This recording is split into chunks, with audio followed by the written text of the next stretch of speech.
Welcome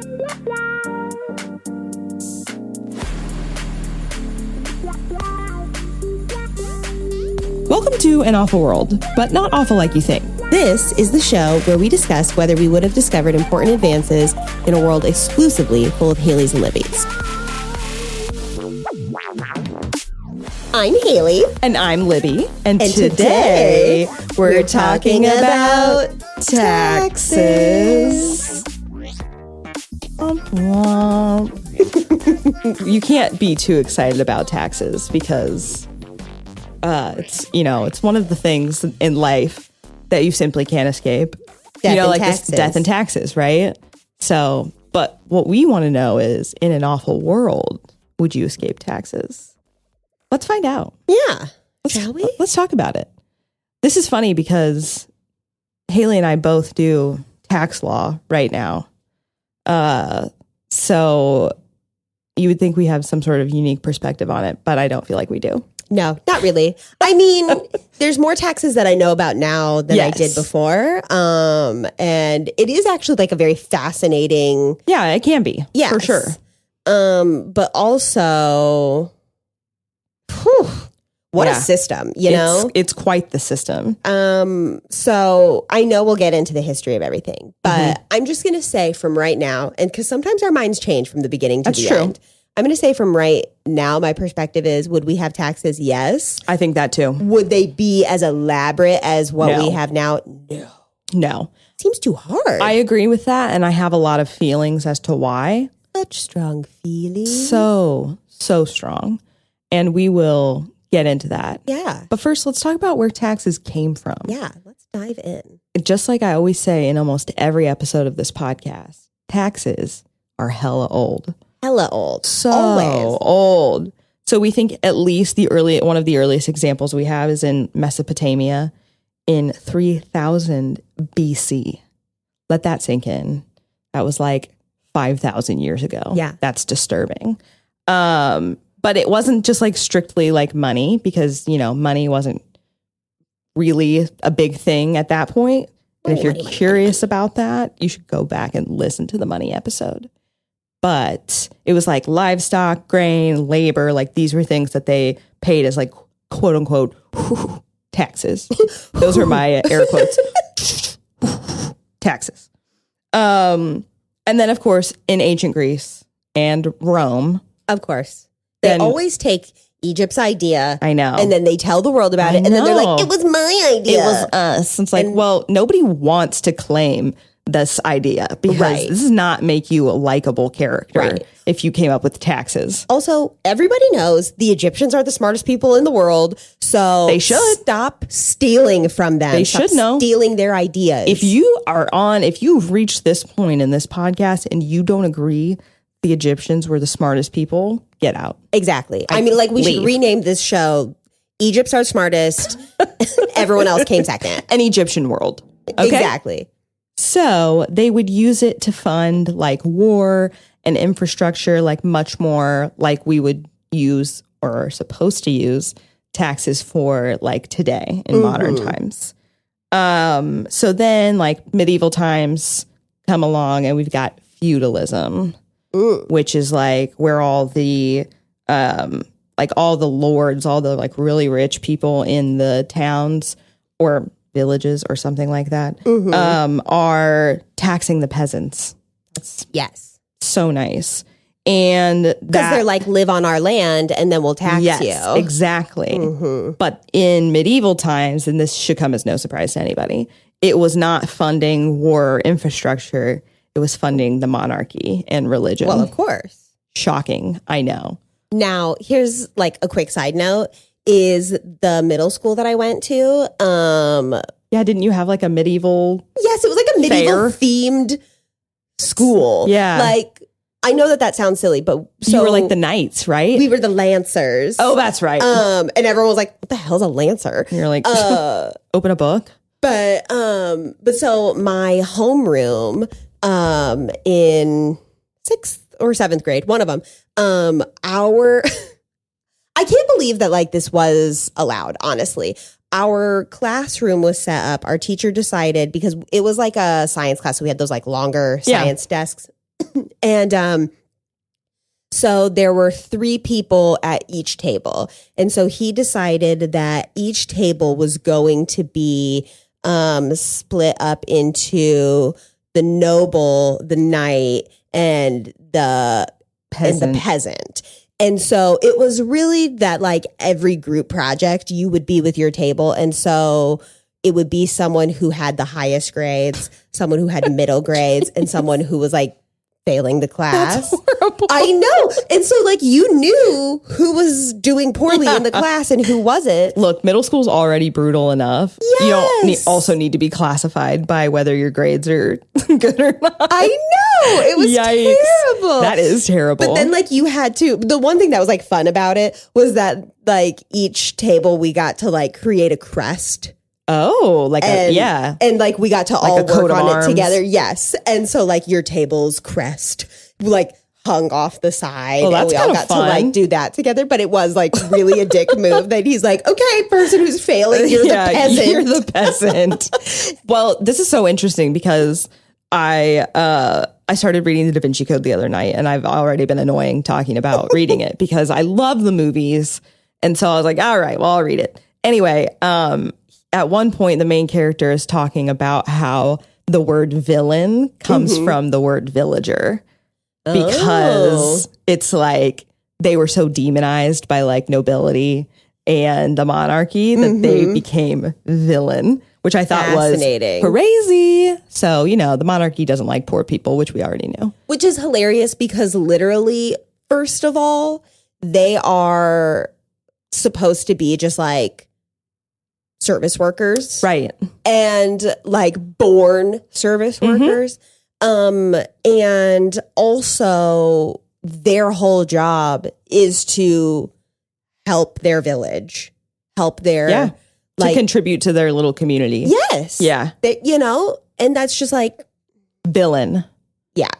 I just thought that was a really interesting piece of information, just talking about like peasants, which were typically like probably people who lived in villages. Yes. But absolutely. Anyway, so then this fancy thing comes along in the year 1215, which is pre-medieval times. So just excuse my, jumbling of years there. This fancy thing called the Magna Carta. Maybe you've heard of it. Oh, I've heard of it. Have people quoted it to you in pleas for protest? Yeah, absolutely. So basically, the Magna Carta did a lot of things, not just like set up taxation, but it's like the precursor of all of our like ideologies, like in the Constitution and stuff. But the Magna Carta basically said like there can be no more like arbitrary taxation by the king. They have to consult with the nobles and they have to like agree on it and then, sort of like do it in a way that's fair and equitable to everybody. Mm-hmm. So that's when tax is really starting to change. But then, the 1500s, the 1700s. So that's like right after the Renaissance, especially here in the Americas, like people are, settling in the United States and we are becoming a nation, in the late 1700s. And the whole like no taxation without representation thing comes along by then. So that obviously is sort of like where taxation starts for us in the United States pretty early on. Mm-hmm. Especially like think of some early drama in our nation's history, like the Tea Party, the Boston Tea Party. That was all over taxes. Look, when Britain taxed our tea, we got frisky. Imagine what will happen when you try to tax our whiskey. And if you don't know, now you know, Mr. President. So all of that's about taxation, which is interesting.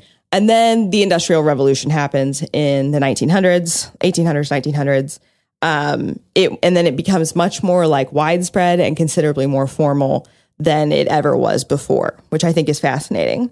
And then in the 20th century, we have corporate taxes, and then we're contributing to things like Medicare and Social Security. That's like a type of tax. Mm-hmm. And then, now in the last, I don't know, maybe 15 years, we've got like digital taxation on like things that you buy on the internet, like globalization has like changed the whole face of taxation. And then crypto is now considered, that's like income. If you cash out some of your crypto, then you gotta pay taxes on it. It's kind of like an online stock thing, and I don't really get it beyond that. I don't really understand how it works either. And people are like, you're mining for it. And I'm like, I don't know what that means. Does that mean it's just like hidden around the internet like Easter eggs? I really don't know. And then like if I find it, yippee. And then if I cash it out, now I owe taxes. Yeah. That part I get because now I have income. Right. But outside of that, I really don't get it. That's its own separate thing. It is. It's a whole thing. We'll talk about that later. But at some point for sure. But it's just wild. Just to give from the earliest of like livestock, labor, that sort of thing, all the way now to cryptocurrency, which is just fake money. Yes. On the internet. All money's made up. This is just very strange. Yeah. Right? It is. Now, I have some fun facts that I found.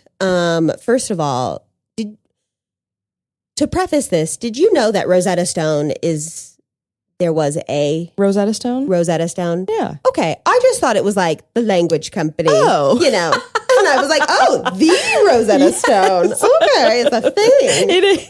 Okay. So that's funny. I thought that was just like a language learning I think the Rosetta Stone and the Magna Carta were kind of around the same time. So the Rosetta Stone was in 196 BC. No, so I was really wrong. I was off by probably not. About 1,300 years. But the Rosetta Stone was the key to us learning hieroglyphics and like what they mean. But fun fact, the Rosetta Stone was a tax document. Oh. It was literally explaining the new tax laws of 196. That's crazy. BC. Oh my God. You can't escape it. I know. So I thought that was wild. Also, the first sales tax that was ever implemented was by Julius Caesar. That checks out. That's why they killed him. We should all just kill Caesar. Just kill Caesar. And I guess it was like a 1% tax. And then Caesar Augustus came along and then it became a 4% tax. Yeah, that also checks out. Mm-hmm. The greed of the, That's the Roman Empire's downfall, eventually. Interesting. Mm-hmm. Okay. So I was like, wow, those are just fascinating. Yeah, I didn't know that sales tax was that old. Yeah. Hello. I want to know what taxation looks like in other countries right now because I have no idea. So I wrote down like our tax systems versus like the the European tax system because our tax system is lower than Europe's. Europe is like more, I want to say like 30 some percent in taxes where we're normally like the 20% of everything kind of. But if you think about it, they actually are saving money because in that is universal health care, universal like college is free, those kind of things where we pay insurance separately and we pay for schooling separately and, we pay for all this other crap separately. And it's built into that system for them. Yeah. And of course here, our systems are driven up by capitalism. Yep. And so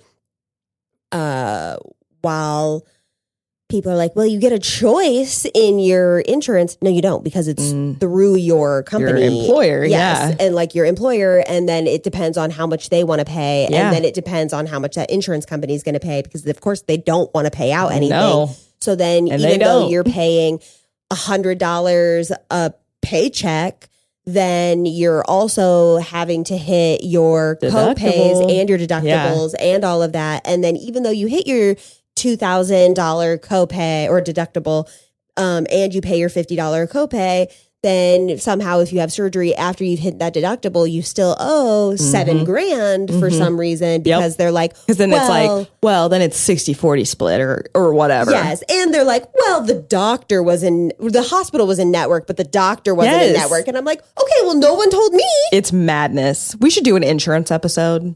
We'll have to have Caitlin back. Yeah, we will, because I don't understand any of insurance. Is just such an insane scheme. Not scheme. That makes it sound evil. Well it is evil in some ways. Everything's evil. Yes, in some ways it's evil. That's not to say that all of the people that are involved in it are evil. No, there are people out there who are literally like, I want to get you your coverage. Yes, I want to help you. But the system is rigged. It is rigged, and it's just getting worse. Like, people are just having to jump through so many hoops. Like, I mean, you know, like my fiance just had to have something done, like a scan, and the number of hoops you have to jump through just to get one scan that he had, it took 15 minutes to have this scan. Yeah. And just like, it's crazy what you have to go through. But anyway, that's getting away from taxes a little bit. It is. But our taxes in our country, some of them pay for those sorts of systems. Like, you know, Medicare for when you're older and also Social Security. But that's probably all going to go away. So don't hold your breath, baby Americans, because there will be nothing left for you or me. Yep. So anyway, taxation in an awful world. Yes.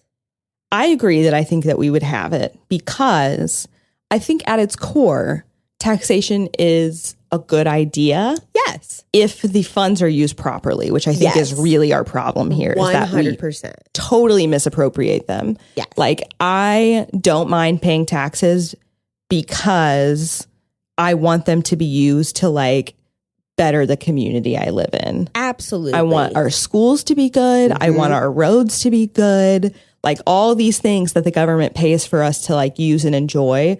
And by the government paying, I mean the taxpayers. But like, you know, they're the ones that go out and get the contracts and do all the work and stuff like that. Yes. I think that that is a great thing, because I want my community to be good. Absolutely. I question whether we would have, let's just say, for argument's sake, that we have a nation in an awful world. Do you think we do a federal tax? No. I don't think so either.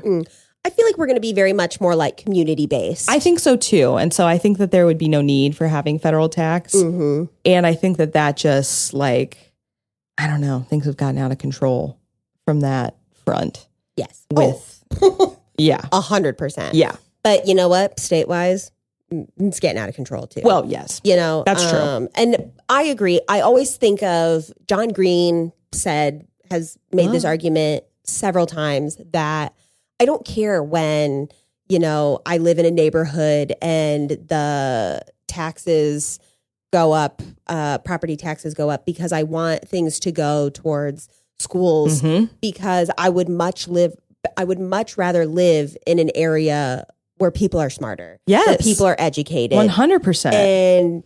And I agree with that. I want the betterment for our community. Yes, I want, because it benefits everybody in the long run. Absolutely. That's why I never understand people that are like, well, I don't have kids in school, so I shouldn't be paying taxes that are paying for public schools. And it's just like, well, do you want the future generations to be stupid and incapable of like carrying on this, you know, community that we have? Right. Because if that's what you want, then okay, but go somewhere else. Exactly. I would much rather pay for that than the police to have fucking cyber trucks. Yes. And also, like, especially with the federal government, like, so much of our money goes towards like military spending. And I'm sorry, but chill out. They can't. We literally have, our military is so large that it is as large as the next 9 militaries combined. That's insane. Now, that's not to say that I don't think that national security is an important thing, but I think our priorities are a little bit askew when it comes to these sorts of things. And so I don't really get, like, not to get too political, but it's who I am. I don't really understand this whole like thing in 2025 of like, we're going to start defunding schools and like get rid of the Department of Education and all of this. I'm not sure what any intelligent person thinks that we stand to gain from that. Well, here's the thing. It's intelligence in a different way, and it's intelligence that's being used for evil. Yeah. Because the uneducated are easier to control. That's true. And that is specifically why schools are being defunded. That is specifically why the Department of Education is being defunded. That's why taxes are being taken away from those kind of things. And that is why I would rather pay taxes to help schools. I want my tax dollars specifically to go to helping children get an education. I want my tax dollars to go to them having art programs, music programs, after school activities. I want those things. Make them well-rounded individuals so that they can go out and do something amazing with themselves for the world and become a contributing member to society. Exactly. That's what gets me, though, is like, I just don't understand, like, a lot of conservatives are very much, obviously in favor of defunding the Department of Education and all of this stuff. Well, I'm in the camp that I would rather defund conservatives. So. I mean, I would too, obviously. But I don't get it from their perspective, because it's just like, what? Because then also you have these people sitting here going, well, welfare queens. They're talking about welfare queens. And I'm like, do you think that's going to solve the problem by taking away education for people who are in those types of situations that maybe live in an impoverished area or just lack access to good community resource? Like, do you think that's going to solve the problem, or do you think it's going to make it worse? Because I'll tell you, it's going to make it worse. 100%. Like, also, schools are not the problem. No. Also, you know what? If there are people who are scamming the system, more times than not, it's a very small percentage. Absolutely. So I would rather have a small percentage of the system of people scamming the system rather than utilizing it. And you know what? The thing is the people who are like, well, I'll just keep having kids so that I can be on this.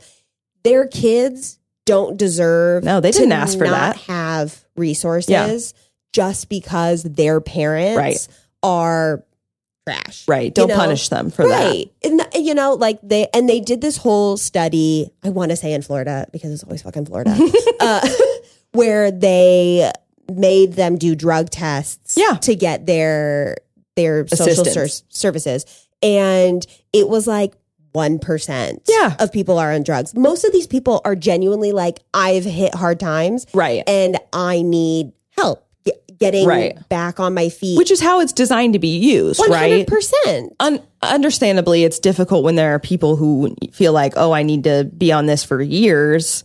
Right. Like that it depends. It depends on the situation.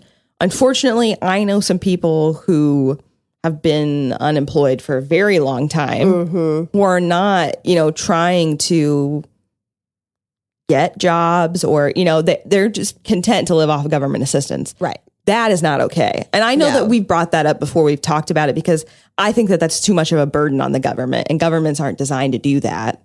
Right. And so it's like once our society here kind of moved away from these small communities into urban areas, and once we also started like fracturing, religiously from each other, that like taking care of members of your community piece kind of fell apart. Right. And that's why I think there's such a heavy burden on the United States government to, provide government assistance to these people.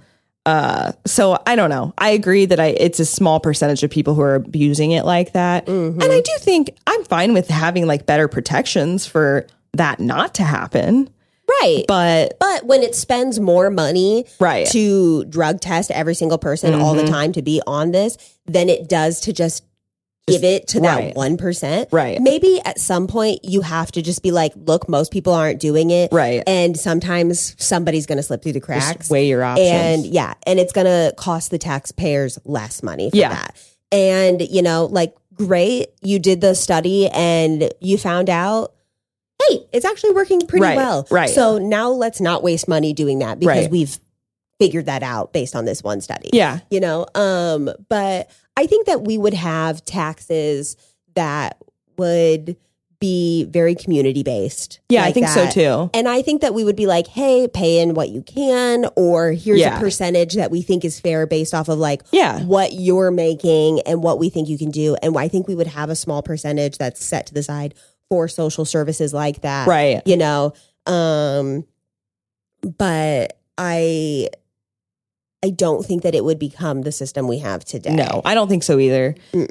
I also feel like it would be much more like uniform across the board, because I also think like some of the problems we have, going again, it's just that the wealthier people in our nation are not paying as much in taxes as the poorer people in our nation, which is problematic because it should be, it should just be equal, not an equal amount. Like everybody pays in $2,000, not like that. Right. It should be, we're all paying 7% or whatever. Exactly. And that's just not what's happening to us. Exactly. Now. Or, even if it was like, how we have it right now here in the States is, if you make between this much and this much, you pay a certain amount. Yes, you pay this percent. Yeah. But as you make more money, you should be paying a higher percentage. Right. Because I'm sorry, but 7% to a billionaire is not the same as 7% to someone who makes minimum wage. Right. Yeah, that's very true. Something like that. And I think that that's how it needs to be. Yeah. And I think that unfortunately, because we have urbanized the way that we have, and I love a city, I love a big city. This is no shade against being more of an urban nation and having so many cities and infrastructure and things like that. But with that, we have lost the ability to see that it's about community. Right. And so with that, billionaires don't realize the fact that, and they don't care because they're so removed from the system, that those taxes are to go to community. Right. And so they're like, well, I want a tax break. Right. I want a tax break. And they're not, some of them, yes, they're evading taxes. But a lot of them are utilizing the system in a way that it's set up to benefit themselves. Yes. And which to pay no less. Shame in that. No, there's not to a certain extent. Right. But when you take a step back as a human being and are like, hey, our country is actually like on fire. Yeah. Literally, look at California where the majority of billionaires live. Yeah. And your state is actually on fire. And you're like, hey, poor people donate to this link to help me rebuild to help people with fires. Yeah. But I have billions of dollars and I'm not going to use it for that. No, that's not okay. You need to take a step back and realize you are actually part of the community. The community is not there to serve you. Right. Just like the monarchy. It's a symbiotic relationship that you're supposed to have with your community.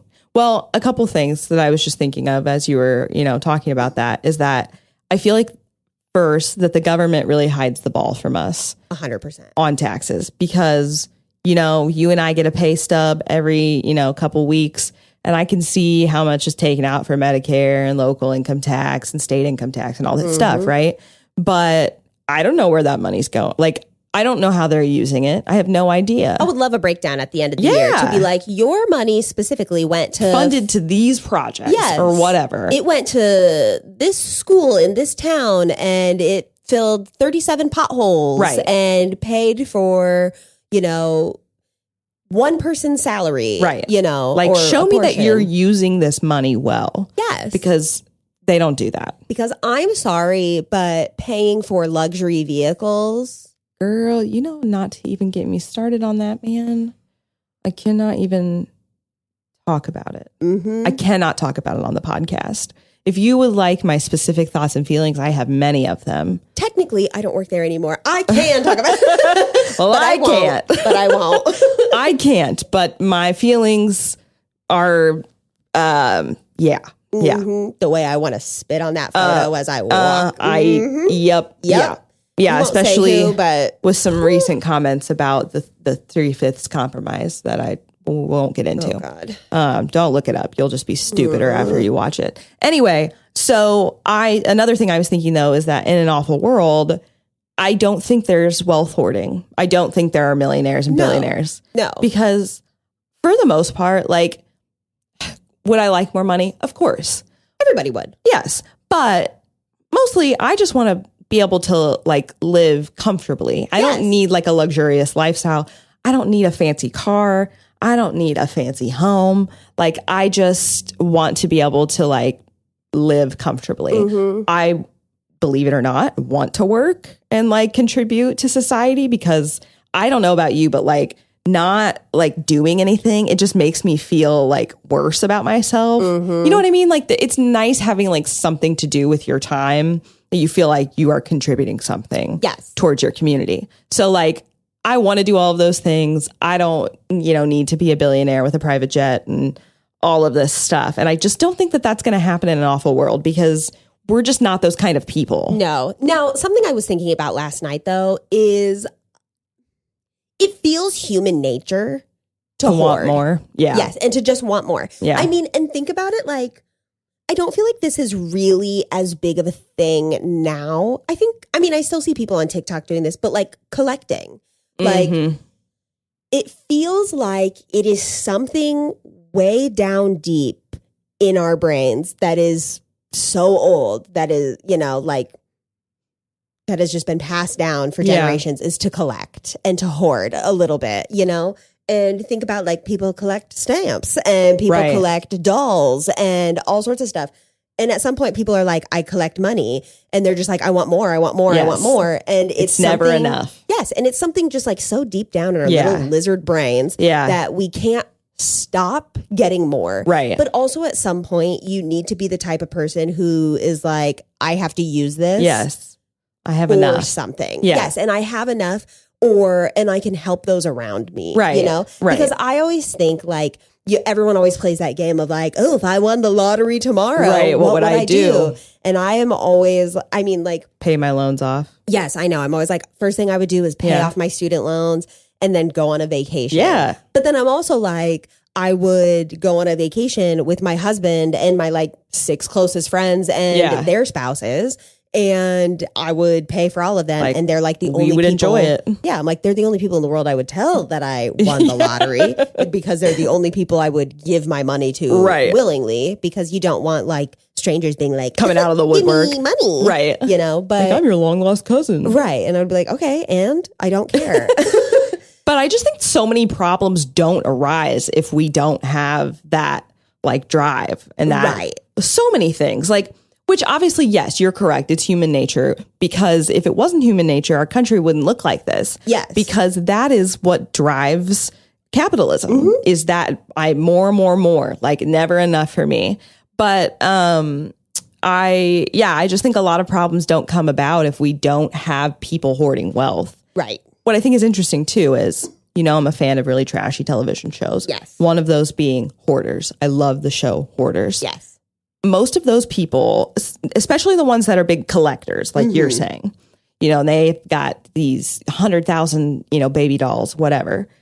Those people typically in their childhood did not have a lot of things or moved a lot. Like a lot of them are like military kids, you know, that like, well, I could only have a small crate of things because we were moving all the time.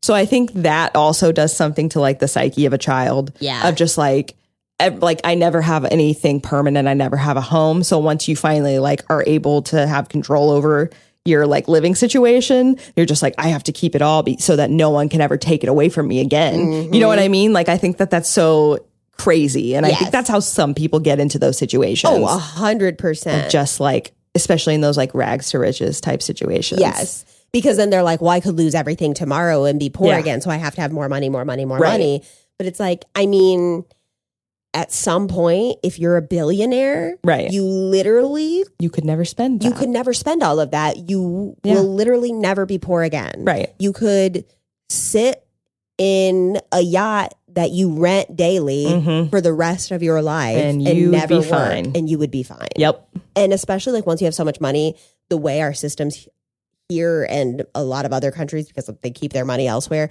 are set up. Your money is working for you once you have so much. I'm sorry, but like the money that I have in my savings account, it's not really working for me. In I get like high yield, I get 2% back. Or whatever. Yes. And you like check and you're like, oh, $35. Yes. Yay. That's really working for me. That's because you have to spend money to make money. Yes. You have to have a lot of money to invest if you expect like quote unquote your money to work for you. Right. Right. But yeah, I just think that is not something that I could foresee being a situation in an awful world. No. Because even now I'm like, I don't want to be a billionaire. I don't care about that. I want enough money that I can do hobbies for jobs instead, like right. I want to dilly-dally. I was born to dilly-dally, forced to work. Yes. And I tell my dad all the time, when's that generational wealth kicking in? Never. It's never coming for me. And Not coming. think it's rude. Yeah. But I want enough money that I can help out my friends when I need to, and I can quilt and make pastries, and I can sell them if I want, or do all the things that make you happy. Yeah, and I can do those things, and I can help contribute to society by being like, I have enough time on my hands that I can be like, I can help. I can volunteer. A new thing, or I can volunteer, or I can do whatever. Yeah. But also like still contribute to society that way. Yeah. And I would be happy to be like, here's some money for schools. Yeah. And something that like billionaires don't do anymore that we really need to bring back are paying for like public transit. Yeah. And museums and libraries. And I'm sorry, but the American wealthy of like 100 years ago really had learned something from the French. Yeah.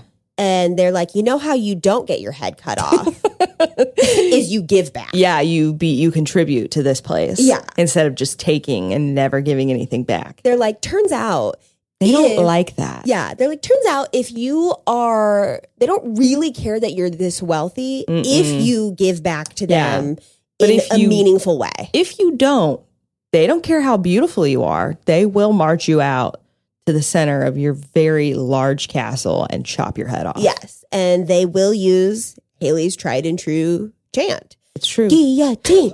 Guillotine.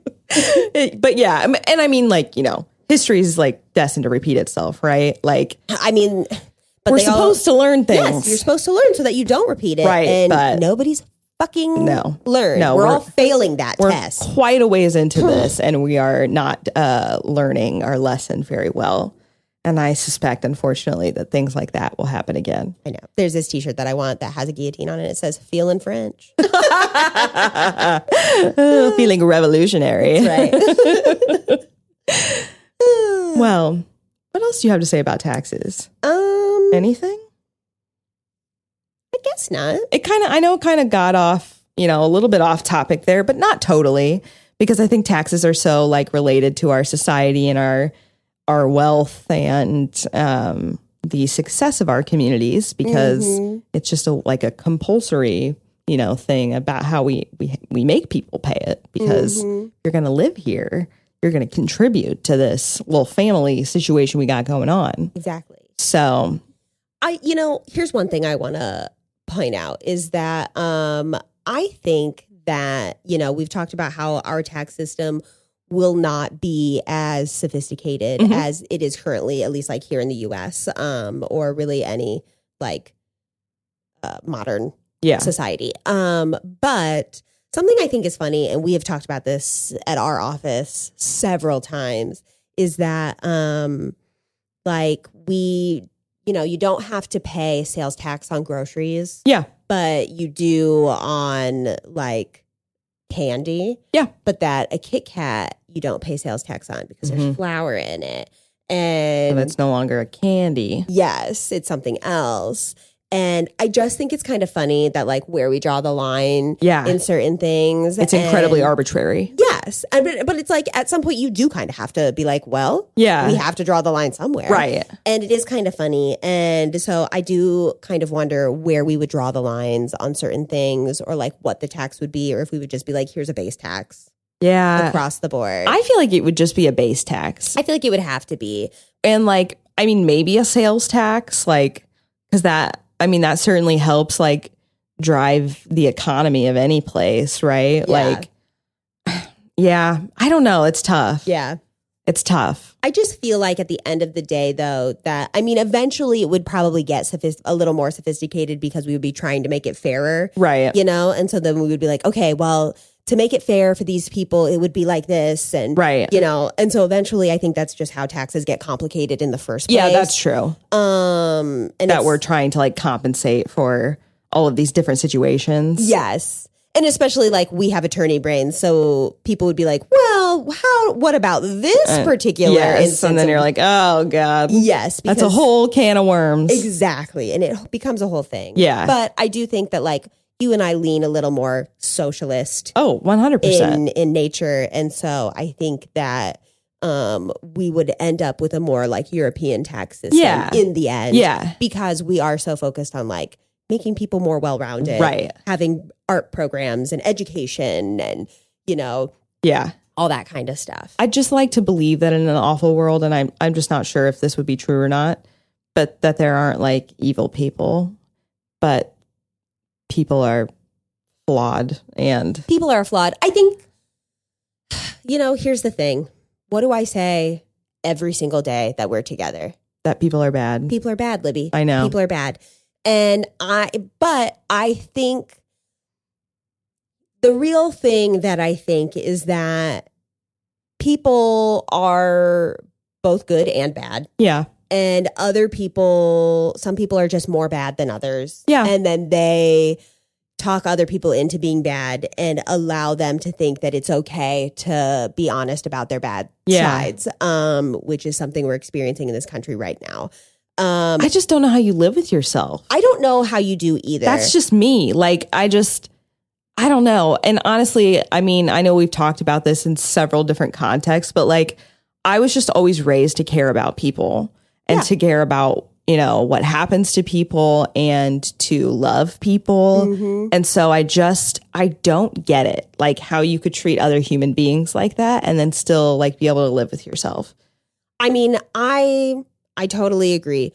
But I think that like the human mind is weird and you can trick yourself into all sorts of things. Yeah, you can convince yourself that what you're doing isn't wrong. Mm-hmm. Yeah. And that you know better than other people and that if they just like let you do these things that everything's totally chill. Right. And that's how we end up with Holocaust and Holocaust 2.0. Yeah. So what I would like to think is that there are going to be bad Haylies and Libbys. But I would like to think that there will be more good Haylies and Libbys. Yeah. And that they will rise up and overthrow the bad ones. 100%. And sometimes you have to do something bad to contribute to something good. Which is really I just can't even wrap my head around that. I know. And I have some thoughts on doing something bad to do something good coming up in a future episode. So I don't want to talk about it now because we'll get to it then. You don't want to hear me repeat something because this is not particularly related to taxes. So I'll just save that for the future. Yeah. The future. All right. Well, taxes. You have any other thoughts? I think those are my big thoughts. All right. I love that. That was a fun conversation. Yeah. So thanks for joining us today to talk about taxes. Please, as always, I got to plug our Patreon, patreon.com/anawfulworldpodcast. Check us out there. We've got 3 tiers, of membership that you can look at. Let us know your thoughts on the Patreon page, maybe topics that you'd like to hear. Check us out on Instagram, Facebook. And then, always listen to us wherever you get your podcasts, Apple Podcasts, Spotify, YouTube. Check us out. We have a new episode every Friday. So until then, we hope your day is simply awful.